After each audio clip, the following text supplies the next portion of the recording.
একটু শেয়ার করলাম।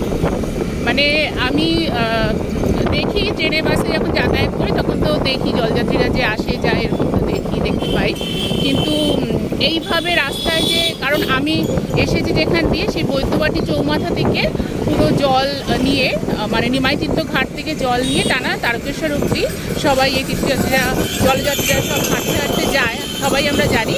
কিন্তু এই পুরো রাস্তাটা ধরে না আমি এই প্রথমবার দেখলাম। হ্যাঁ, মানে কতটা শ্রদ্ধা ভক্তি থাকলে ছোট্ট ছোট্ট বাচ্চারা মহিলারা সবাই হাঁটছে, দেখুন আপনারা দেখতেই পাচ্ছেন। তো এই এতটা রাস্তা বাইকে করে আসতে আমাদের কষ্ট হয়, এতটা রাস্তা সম্পূর্ণ ওনারা হাঁটছেন। হ্যাঁ, সবার শুভ কামনা যেটা আছে সব পূর্ণ হোক, ঈশ্বরের কাছে তাই প্রার্থনা করি, এবং আমাদের সবার জীবনই ভালো সাফল্যময় হোক, মঙ্গলময় হোক, আর কি বলবো। তো আমি দেখে আমার এত ভালো লাগলো, আমি ভাবে কোনোদিন দেখিনি এত, তাই আপনাদের সবার সাথে আমি একটু শেয়ার করলাম। পুরো রাস্তা জুড়ে আছে, মানে আমি জানি যে আসার সময় যে ভিড়টা দেখেছিলাম, আমি এখানে প্রায় 2.5-3 ঘন্টা ছিলাম, তো এখন ওই ভিড়টা হাঁটতে হাঁটতে পুরো এতটা চলে এসেছে, আরও তো আছেই, দেখুন আপনারা।